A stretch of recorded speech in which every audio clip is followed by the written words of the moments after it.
Hola, vamos a comenzar con el módulo de neuroimágenes. En este módulo vamos a dividir en algunas partes. Inicialmente vamos a comenzar con los métodos para la evaluación del sistema nervioso central. Vamos a hablar un poco de anatomía radiológica para poder tener una visión eh, más importante sobre al afrontar las distintas patologías. Y vamos a hablar de las características generales de ciertas patologías. ¿Cuáles son las que vamos a tocar en este módulo? Vamos a hablar un poco de hemorragia y de isquemia. Vamos a hablar de algunas infecciones. Vamos a hablar de algunos tumores, algunos conceptos de columna y también vamos a tocar algunos tópicos sobre las cavidades paranasales y las patologías más frecuentes estudiadas. ¿Cuáles son los métodos que nosotros usamos para evaluar el sistema nervioso central? El primer método que nos viene en la mente es la tomografía computarizada, que también nos permite realizar angios, ¿verdad? Angio-CT. Vamos a evaluar la resonancia magnética con sus respectivas angios. Vamos a hablar de la DSA, que es la angiografía por sustracción digital. Podemos utilizar como herramienta también la ecografía y podemos utilizar también la radiografía como método para evaluar. Vamos a comenzar hablando un poco de la tomografía. Entonces, ¿para qué sirve la tomografía? Muchas veces se pensaba que, bueno, una vez que vino la resonancia, nosotros ya no vamos a usar tanto la tomografía, pero la consigna no es muchas veces tomografía o resonancia, la consigna a veces es tomografía y resonancia. ¿Por qué? Porque cada uno de ellos nos permite dar cierta información para nosotros poder llevar a cabo un mejor diagnóstico. Entonces, habiendo dicho esto, eh, hablo de que la tomografía nos permite hacer una buena valoración de los detalles óseos. Vamos a evaluar oídos y las cavidades paranasales también. Acuérdense que en los casos de trauma, para descartar fracturas o hemorragias, es muchas veces el primer elemento que tenemos, el primer método diagnóstico y que nos provee información súper válida. Utilizamos también la tomografía para el stroke, para la evaluación inicial, si bien muchas veces se complementan con la resonancia magnética. Podemos evaluar también caso de hidrocefalia. Cuando tenemos alguna, porque muchas veces el paciente llega y tiene una clínica y nosotros queremos evaluar efecto de masa. Entonces, no sabemos si el paciente tiene un sangrado, si el paciente tiene otro tipo de lesión. Entonces, la tomografía nos deja hacer esa evaluación, una evaluación inicial rápida, poco costosa, comparativamente con otros estudios. Nos permite entonces evaluar desvío de la estructura de la línea media y también calcificaciones. Cuando nosotros miramos esta lámina, vemos a la izquierda de la pantalla, vemos un estudio de tomografía sin contraste y a la derecha la diferencia con la que vemos es un estudio con contraste, ¿verdad? Entonces esta es la ventana para nosotros del parénquima. Ustedes se dan cuenta de que nos permite evaluar el parénquima encefálico, pero tenemos una poca visualización de lo que es el hueso. Entonces la tomografía nos permite también tener una ventana ósea y ustedes pueden mirar acá a la izquierda, ¿sí? Que inclusive nosotros podemos ver en la ventana ósea la sutura, ¿sí? Tanto a la izquierda y como a la derecha igualmente mostrando con las flechas.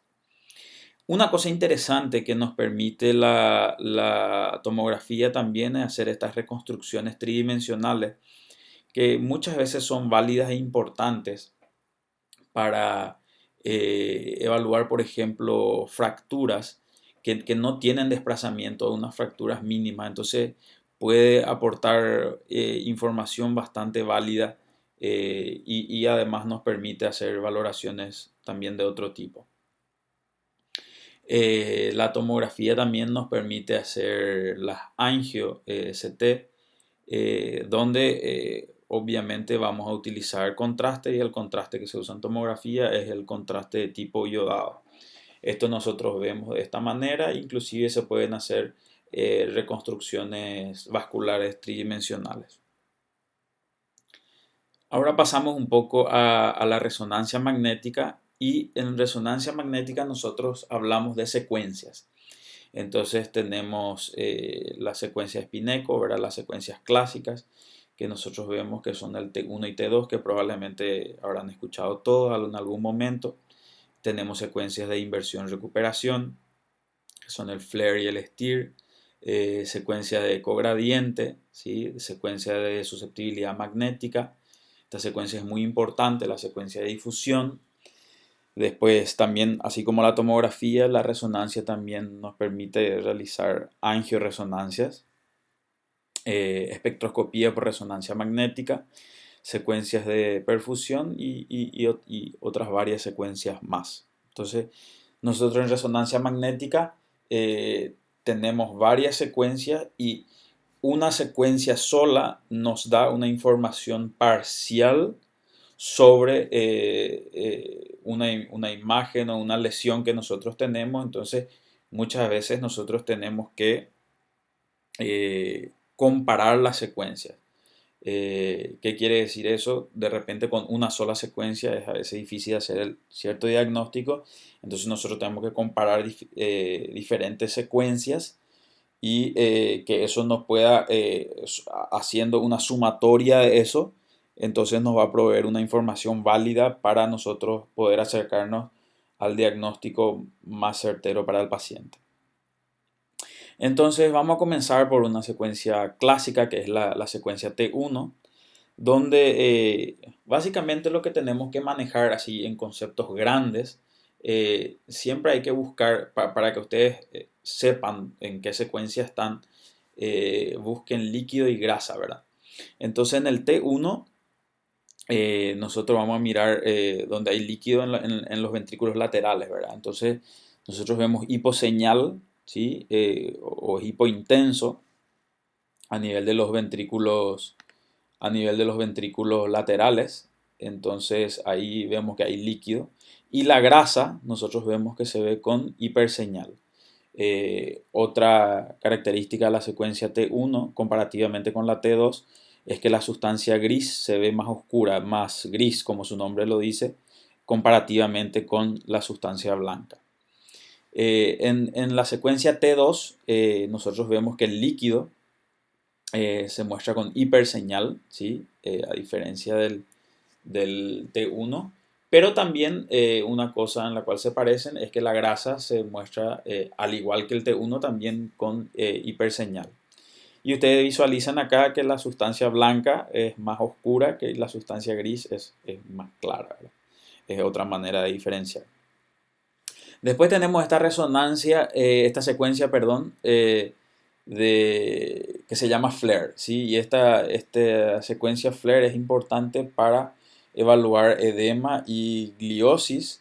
Nos va a mostrar un edema a nivel del parénquima, y hay que tener cuidado porque en el FLAIR las cavidades ventriculares también se muestran con hiposeñal. Esta secuencia es una secuencia muy importante, ¿sí? Es una secuencia cogradiente, es un T2, entonces esta secuencia nos permite evaluar calcificación y sangre, que se va a mirar hipointenso.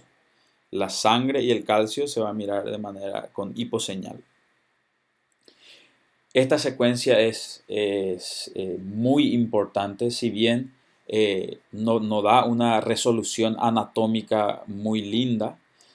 Nosotros vemos que tiene una sensibilidad muy buena para algunos procesos. Entre estos procesos nosotros vamos a ver isquemia, nos va a dar una ayuda importante comparativamente con la tomografía en una cuestión de tiempo. ¿Sí? La resonancia nos va a dar en menor tiempo y una información válida de un proceso isquémico. Y la secuencia que nos va a ayudar mucho es esta secuencia de difusión en algunos procesos inflamatorios, infecciosos, ¿sí? En los abscesos nos va a dar una ayuda importante también y en ciertos tumores, ¿sí? Esta secuencia se llama difusión y el que está al lado es un mapa, ¿sí? Que se llama mapa de ADC.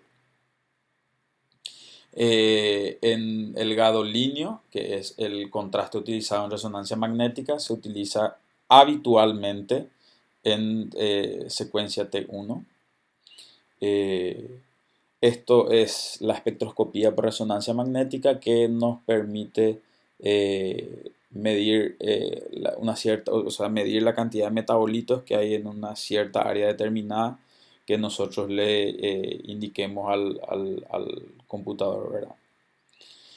¿Cuáles son las indicaciones de resonancia magnética? La resonancia magnética puede ser utilizada para pacientes con una cefalea crónica que de larga data que nos está encontrando la causa, para casos de stroke que nosotros habíamos hablado, para procesos neoplásicos y en este caso es muy importante también la inyección de medio de contraste.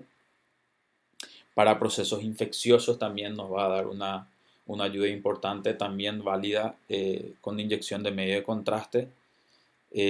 Para convulsiones, para enfermedades desmielinizantes, que probablemente todos conocemos la esclerosis múltiple, que es una de las enfermedades desmielinizantes. Después tenemos, nos permite utilizar en parálisis de nervios craneales, en cuadros de demencia y anomalías congénitas, entre otras indicaciones de resonancia magnética. Algunos pros y contras, por decirlo de una manera, de resonancia magnética. Sabemos que no utiliza rayos X, a diferencia de la tomografía, que nosotros sí le estamos irradiando al paciente. Pero la contrapartida es que tenemos un mayor tiempo de estudio. El paciente permanece más tiempo dentro del resonador que del tomógrafo y también es un estudio menos disponible. Usualmente hay menor disponibilidad, por lo menos hasta hoy, y es un estudio más costoso. Eh, También nos ayuda, nos da un muy buen detalle a nivel del encéfalo, sistema osteoartromuscular y otros órganos. Esto es muy interesante porque es una angioresonancia y lo importante que es una angioresonancia encefálica arterial, ¿sí? Entonces la angioresonancia del encéfalo arterial, lo interesante es que no utiliza contraste. Entonces, ¿por qué digo esto? Porque hay casos de pacientes que no pueden recibir inyección de medio de contraste por alguna causa o patología subyacente. Entonces, es un método para evaluar si yo necesito hacer una evaluación vascular y no puedo inyectarle contraste al paciente por alguna causa. Entonces, la angioresonancia del encéfalo arterial no utiliza contraste y me puede dar información válida sobre la vasculatura del encéfalo. Esta es la angiografía por sustracción digital que había mencionado anteriormente. Utiliza contraste y es un procedimiento invasivo y es el gold estándar para muchas patologías. La ecografía, como todos saben, no utiliza rayos X y es mucho más accesible que la tomografía y la resonancia magnética, también es menos costoso. Es ideal para niños para hacer una ecografía transfontanelar, ya que sabemos que tienen las fontanelas abiertas. Eh, tiene una variable que es operador dependiente, ¿sí? Entonces es una variable de la ecografía que hay que tener en cuenta y nos permite evaluar malformaciones, hidrocefalia, calcificaciones, quistes o inclusive hemorragias. La radiografía convencional, si bien utiliza rayos X y tiene poca dosis y es altamente disponible, tiene una indicación muy limitada y usualmente se pide para radiografía de Kaum y en ciertos casos se indica también para columna. Cuando nosotros vamos a hacer un estudio, un análisis, primero nosotros vamos a analizar los planos, ¿verdad? Entonces nosotros tenemos que estar familiarizados con los planos. Tenemos un plano axial, tenemos un plano sagital y tenemos un plano coronal, y eso nosotros tenemos que identificar bastante bien en el estudio del sistema nervioso central en cualquiera de las áreas examinadas. También eso se aplica a nivel de la evaluación de la columna, donde nosotros tenemos una resonancia en un corte sagital, coronal y axial o transverso. Para ir finalizando esta parte inicial y de generalidades, ¿sí? Algunos reparos anatómicos serían importantes tener en cuenta antes de entrar en las patologías. Entonces nosotros vemos acá un corte axial, acá se indican 4 flechas, eh, donde nosotros vamos a evaluar primero el ventrículo lateral derecho. Después tenemos el área acá que son los núcleos o ganglios de la base. Tenemos acá sustancia blanca y tenemos sustancia gris que nos están indicando las flechas. Bajando un poco más, nosotros tenemos ahí el tercer ventrículo. Nosotros sabemos que de los ventrículos laterales, después pasa al tercer ventrículo y luego al cuarto ventrículo. Después tenemos en este corte un poco más abajo, tenemos el pedúnculo cerebral, ¿sí? Y tenemos el acueducto de Silvio, que es la comunicación entre el tercer y el cuarto ventrículo. Y tenemos más abajo el cuarto ventrículo y el pedúnculo cerebeloso, en este caso sería el pedúnculo cerebeloso medio. Acá tenemos en un corte axial, nosotros vemos el cuerpo calloso, que es un tracto un importante tracto de sustancia blanca que cruza de un hemisferio a otro. Después tenemos la placa cuadrigeminal y ustedes saben que esto está detrás, esto es el acueducto de Silvio acá y detrás está la placa cuadrigeminal. Tenemos el cuarto ventrículo, ¿sí? Que ya está en fosa posterior, y tenemos la médula espinal. Asimismo, en esta misma imagen nosotros vemos la hipófisis, vemos acá el tallo cerebral y vemos acá el clivus, que es otro reparo anatómico importante. Finalmente vemos acá un reparo bastante importante que es el conducto auditivo interno. Tenemos acá en un estudio de columna, esto está mostrando una columna lumbar que incluye las porciones bajas de la columna torácica, donde evaluamos la médula espinal, evaluamos los cuerpos vertebrales y también evaluamos los forámenes neurales.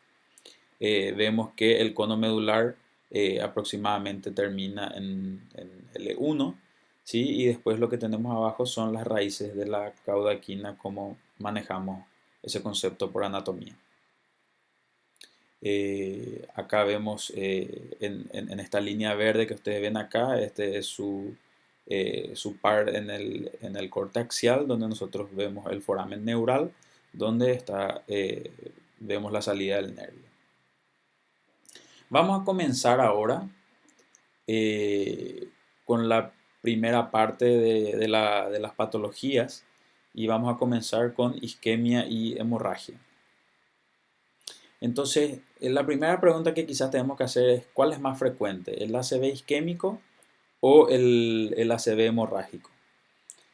Entonces, la respuesta es el ACV isquémico. Entonces, es importante la historia clínica y claro, eso para nosotros es súper importante.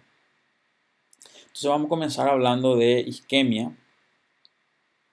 Entonces, ¿qué es para nosotros la isquemia? Es una interrupción habitual en el flujo sanguíneo cerebral, ¿verdad? Entonces, el cerebro deja de recibir nutrientes, deja de oxigenarse, ¿sí? Y esto puede dividirse según el territorio que nosotros tenemos. Nosotros tenemos una circulación anterior y una circulación posterior, y ellos habitualmente también están en contacto, y esto para el encéfalo es súper importante, la red de contactos vasculares o de comunicaciones vasculares que tenga para, por decirlo de una manera, poder salir mejor o victorioso de un evento isquémico, ¿verdad? Entonces el cerebro mucho depende de la red vascular que él tiene, y esto, si bien hay una anatomía, hay muchas variaciones anatómicas también que hace que varíen ciertos pronósticos de los pacientes.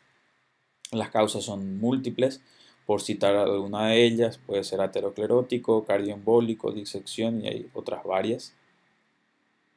Eh, en, en- en la isquemia nosotros tenemos el estudio de tomografía, y es habitualmente utilizado en el stroke agudo, ¿sí? Normalmente se usa sin contraste. Nosotros sabemos por la tomografía que hay una limitada sensibilidad en fase aguda, principalmente en las primeras horas, ¿sí? Entonces nosotros vamos a ver el edema citotóxico, no hay una pérdida de la diferenciación de sustancia gris y sustancia blanca, y la tomografía también está indicada porque permite excluir una hemorragia intracraneal o otras patologías intracraneales que pueden simular, perdón, un ACV. Puede ser, por ejemplo, el caso de un tumor que esté simulando un ACV. Entonces es importante, la tomografía sigue siendo importante, además de su gran disponibilidad. Los estadios que tenemos es un estadio hiperagudo, agudo, subagudo y crónico, y algunos clasifican en hiperagudo, agudo, subagudo y crónico, y hay algunas grandes clasificaciones, ¿verdad? Entonces, nosotros vamos a clasificarlo en esta clase de esta manera. En el estadio hiperagudo y agudo, se ve el vaso hiperdenso. Esto no siempre se ve, por eso puse un asterisquito ahí. Y este vaso hiperdenso representa la visualización directa del trombo dentro del vaso. Entonces nosotros veríamos una pérdida de la diferenciación de sustancia gris y sustancia blanca, y esto básicamente se va asociando a un edema, y el edema al borramiento de surcos y cisuras, y eso se va a ir agravando, y eso va a ir empeorando, ¿verdad?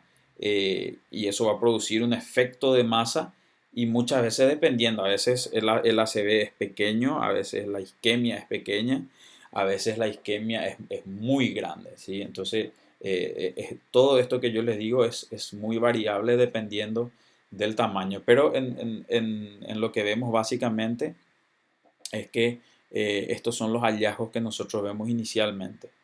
Y la limitación que tiene la tomografía es que a veces tardan algunas horas para comenzar a visualizar algunos de estos hallazgos.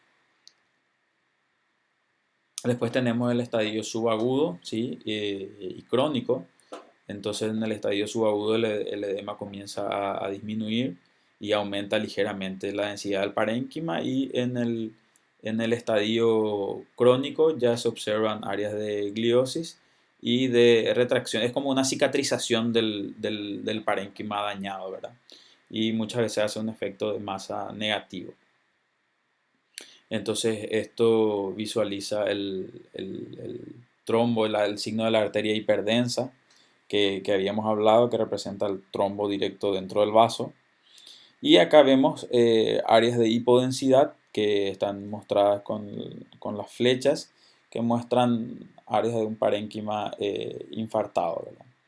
Vemos el efecto de masa que hace y la pérdida total de la diferenciación entre sustancia gris y sustancia blanca, y con el efecto de masa que produce esta isquemia. ¿Por qué digo esto? Porque voy a hacer la comparación con la resonancia magnética, que nosotros vemos una mayor sensibilidad y especificidad con respecto a la tomografía, ¿sí? Sabemos que es menos disponible y más costoso, pero habitualmente ya están habiendo más máquinas de resonancia, entonces que van a ayudar a hacer el diagnóstico. Y lo que quiero dejar en claro, o de repente lo que sería importante rescatar de esta lámina, es que esta secuencia de resonancia magnética, la difusión, es la que es muy sensible, y al poco tiempo de que el paciente tenga la sintomatología o la clínica, nos va a dar una información válida que va a mostrar una restricción a la difusión. Y eso para nosotros es súper importante porque nos da información mucho antes que la tomografía, y eso nos va a permitir también realizar, o le va a permitir al médico tratante realizar un tratamiento si es que los criterios del paciente así lo permiten. Después se van viendo otros cambios en otras secuencias, por ejemplo, una hiperseñal en FLAIR, que eso normalmente se da a partir de aproximadamente entre las 6 horas para adelante. Puede presentarse también con focos de hemorragia en secuencias de ecogradiente, que es el T2 estrella que les puse ahí. Y tenemos que saber que el infarto en el estadio subagudo puede inclusive presentar realce periférico. Entonces nosotros vemos acá, esta es la difusión y este es el mapa de ADC. Esto cuando brilla en difusión y el ADC está hipointenso, ¿sí? Sí, hipointenso. Entonces acá hablamos de una restricción a la difusión. Tiene que brillar en ADC y tiene que verse negro. Perdón, tiene que brillar en difusión y tiene que verse negro en el ADC. Entonces nosotros ahí estamos hablando de restricción a la difusión. Entonces eso para nosotros es un signo de isquemia, obviamente siempre teniendo en cuenta la clínica del paciente. Y esto es un FLAIR, ¿sí? Donde nosotros vemos acá el cambio en la señal y probablemente ya habrán pasado más de 6 horas. Esto es otro que nosotros vemos, el concepto de esa secuencia que les hablé. Entonces veo en la difusión que brilla el área que representa la isquemia, y este es el mapa de ADC, ¿sí? Que se ve hipointenso. Entonces ahí habla de una restricción a la difusión. Entonces ahora vamos a pasar a hablar un poco de hemorragia, que es la última parte de esta clase. Nosotros grandemente vamos a hablar de la hemorragia intracraneal, que puede ser intraaxial o puede ser extraaxial. Cuando nosotros tenemos una hemorragia intracraneal que es intraaxial, quizás la primera pregunta que tenemos que hacernos es si es que existe historia de trauma, ¿verdad? Si es que nosotros tenemos una historia de trauma, entonces hablamos de una hemorragia intraparenquimatosa traumática. Pero si no existe una historia de trauma en el paciente, ¿sí? De un traumatismo, y aún así nosotros vemos una hemorragia intracraneal, hay un gran listado de diagnósticos diferenciales que podemos tener en cuenta, ¿verdad? Hipertensión arterial, angiopatía amiloide, malformación vascular, trombosis venosa, PRES, vasculitis, inclusive el consumo de drogas, algunas coagulopatías, e inclusive podemos tener un área de hemorragia, ¿sí? Que nos esté mostrando un área, o sea, que tenga subyacente una neoplasia, dicho de otra manera, una neoplasia que sangró, ¿verdad? Otra opción es que la hemorragia sea extraaxial, y eso nosotros grandemente vamos a dividirlo en hematoma epidural, subdural y hemorragia subaracnoidea. Entonces, el hematoma o la hemorragia aguda, como nosotros vemos, vamos a ver como una lesión hiperdensa. O sea, la sangre en el encéfalo se ve de manera hiperdensa, y la morfología y el tamaño son súper variables, ¿sí? Súper variables porque puede ser chico, puede ser grande, puede ser lobar, o sea, puede afectar solamente un lóbulo, puede estar disperso por todo el parénquima, ¿sí? Pueden ser microhemorragias, ¿sí? Entonces, la morfología y el tamaño y la cantidad pueden ser variables. Pero la sangre, la hemorragia aguda es importante, y esta palabra agudo es importante. La hemorragia aguda se ve como una lesión hiperdensa. Y para más o menos orientarnos al diagnóstico, nosotros tenemos que tener en cuenta la edad del paciente. Normalmente, o sea, digo normalmente, pero hay una tendencia a localizaciones, y las localizaciones pueden de repente ayudarnos a buscar la etiología. Esto no es matemática, ¿verdad? Pero habitualmente hay ciertas localizaciones para ciertas patologías. Y también tenemos que tener en cuenta la patología de base del paciente, ¿verdad? Que nos va a ayudar a llegar a un diagnóstico. Entonces, ¿qué protocolo nosotros usamos en imágenes? Lo que habíamos hablado, tanto en tomografía y resonancia, con sus respectivas angios que podemos hacer, Y también podemos usar la angiografía por sustracción digital. Los hallazgos imagenológicos, nosotros vamos a ver una lesión hiperdensa en el caso de una hemorragia aguda. A veces puede ser isodensa dependiendo de ciertas patologías que pueda tener el paciente. Como es sangre, nosotros vamos a ver edema periférico, ¿sí? Y el estudio de la vasculatura nos puede mostrar alguna lesión, ¿verdad? Entonces podemos ver una malformación vascular, un aneurisma, podemos buscar o podemos encontrar trombos. O muchas veces puede ser que el estudio de los vasos no me aporte ningún otro dato más, ¿verdad?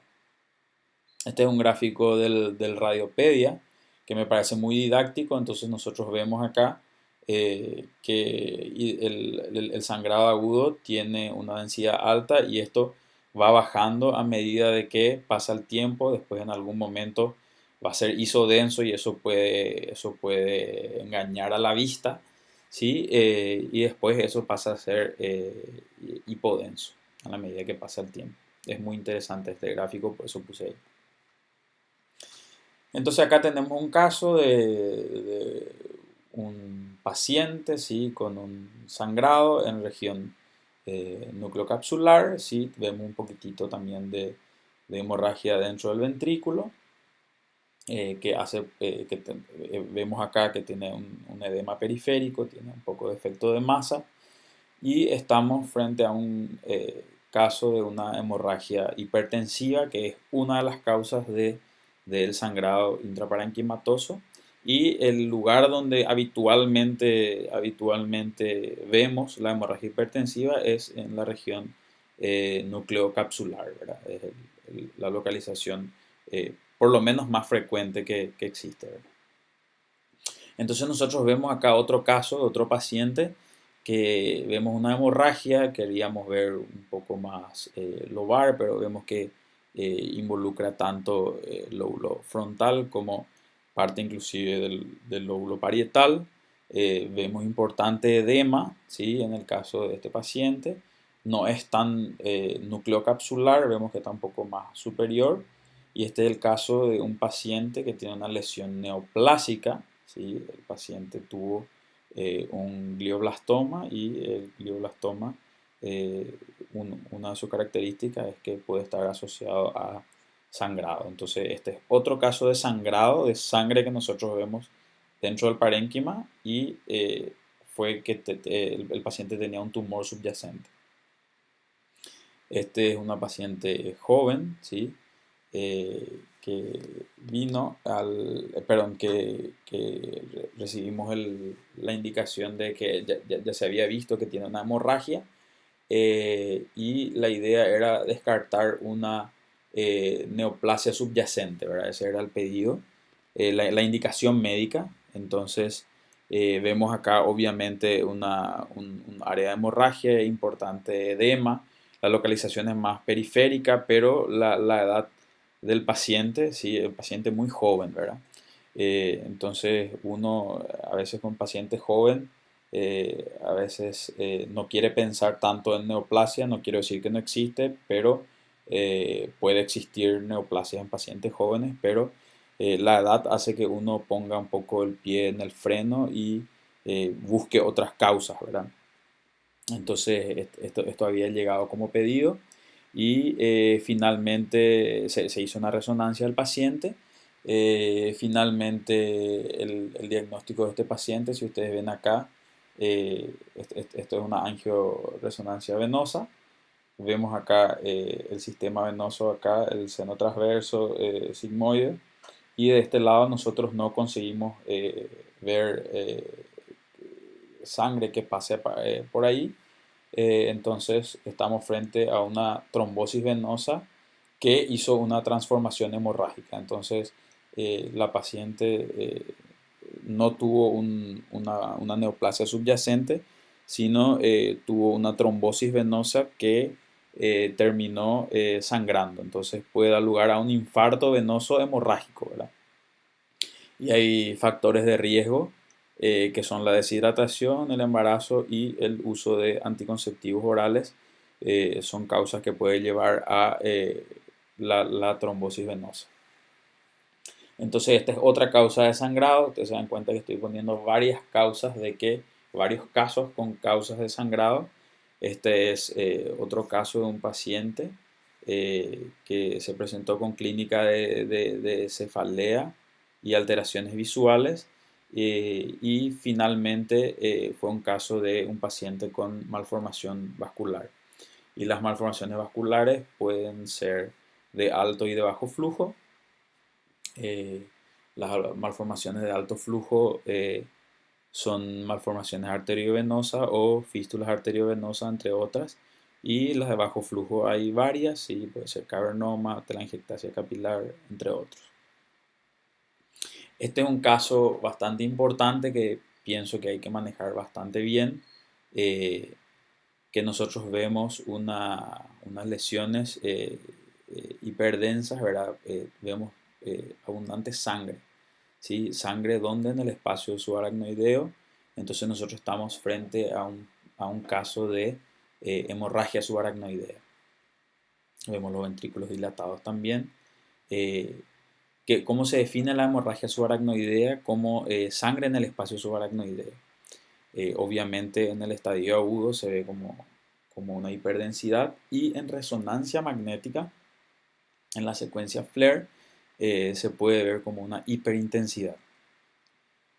Que puede estar asociado a contusiones, puede estar asociado a aneurismas, puede estar asociado a hematoma subdural o epidural, entre otros, ¿verdad? ¿Cuáles son las causas? Y esto es importante manejar porque la causa de hemorragia subaracnoidea básicamente yo divido entre dos, ¿verdad? Traumática y no traumática o espontánea. Entonces, si hay una historia de traumatismo del paciente, entonces uno encasilla el diagnóstico de hemorragia subaracnoidea como hemorragia subaracnoidea traumática. Pero si no existe historia de trauma, ¿sí? Entonces nosotros vamos a clasificarlo como una hemorragia subaracnoidea espontánea, ¿verdad? Y al ser espontánea, la ruptura de aneurisma explica los casos en un 85%. Entonces, básicamente, cuando no existe historia de trauma, hay que hacer una evaluación vascular y buscar el aneurisma, porque entre las espontáneas, la mayor causa que explica la hemorragia subaracnoidea se da por una ruptura de aneurisma. Pero también hay otras causas, ¿verdad? Malformaciones vasculares, entre otros.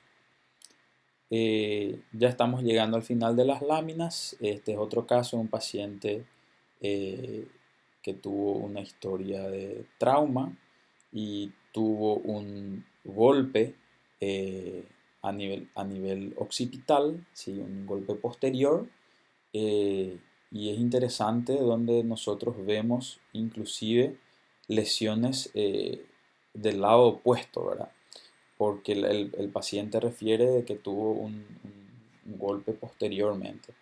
Entonces, estamos frente a un caso de contusión cerebral, ¿verdad?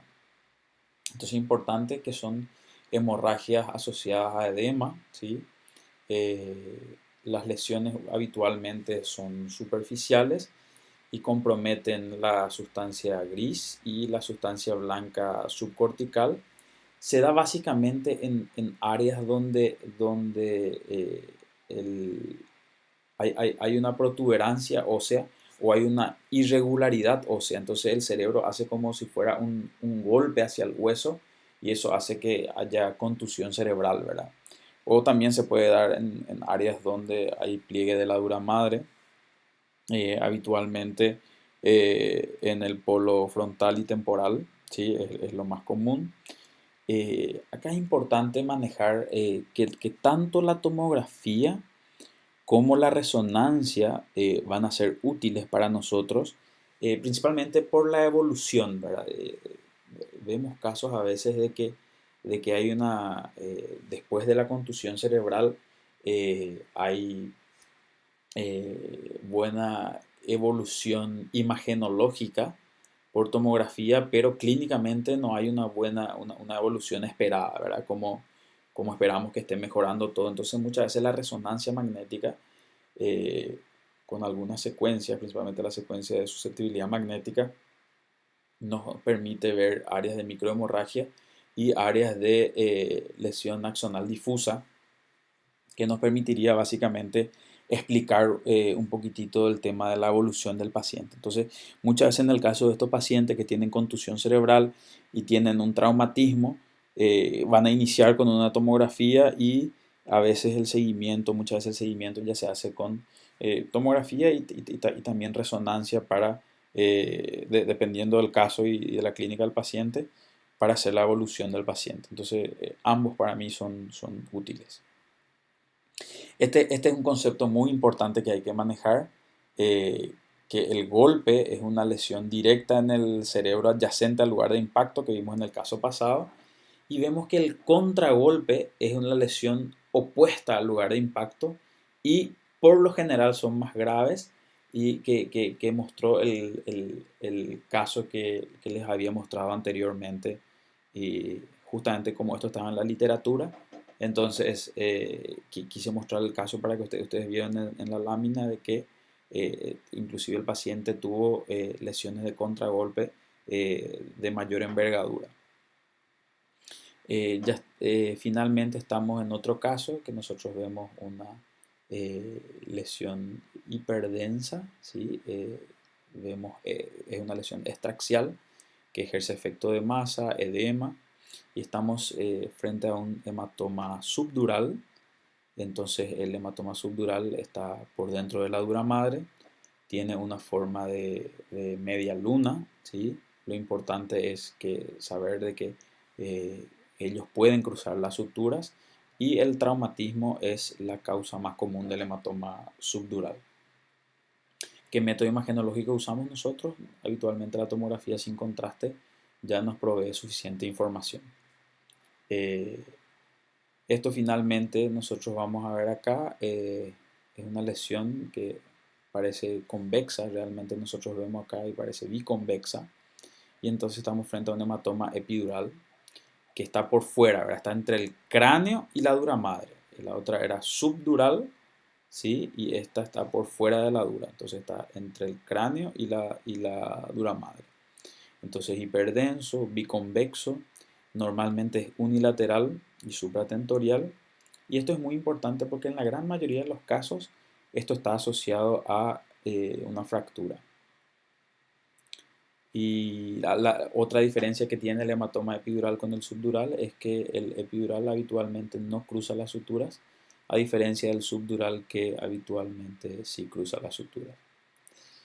Y les agradezco mucho por el tiempo, espero que hayan quedado claros los conceptos, y en la siguiente clase vamos a hablar de más patologías. Muchísimas gracias.